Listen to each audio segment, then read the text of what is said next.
Penguin Random House Audio presents The Shelf Life of John Mackey by Tom Foster from Texas Monthly, June 2017. Read for you by Matt Bull. Editor's note. On June 16, 2017, Whole Foods agreed to sell itself to Amazon for $13.7 billion.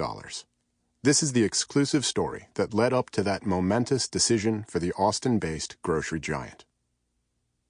Monday, April 10th, was going to be a big day for John Mackey, but he had no idea how big it would turn out to be. The co-founder, CEO, and spirit animal of Austin-based Whole Foods Market was flying to New York to launch a tour to promote the publication of his second book, The Whole Foods Diet. Summary: go vegan, or mostly vegan. He was set to lead things off at the Lower Manhattan headquarters of Goldman Sachs, in a gleaming tower overlooking the Hudson River as part of a speaker series at the powerful investment bank.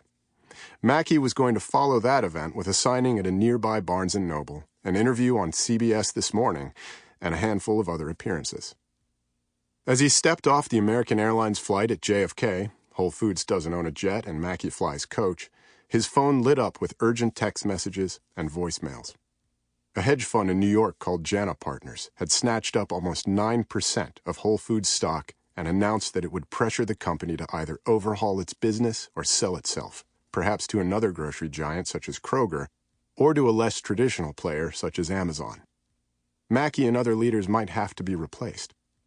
A media frenzy ensued, and the PR team who had carefully staged what should have been a traveling celebration of their boss as a thought leader shifted into immediate crisis mode.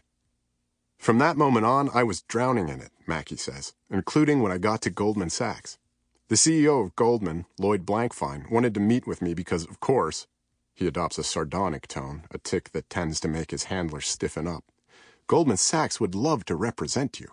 If you guys are going to be sold, we'd love to make $100 million doing that. Don't forget your buddies at Goldman Sachs. A spokesperson for Goldman says no such meeting occurred. Mackey tells me the story in a modestly sized corner office at Whole Foods headquarters in downtown Austin a couple of weeks later. It's a warm, late April day, and the afternoon sun beats in through the windows, which frame a view of the West Austin hills unfolding gracefully on the horizon with the booming neighborhood that has risen around the Whole Foods mothership in the foreground.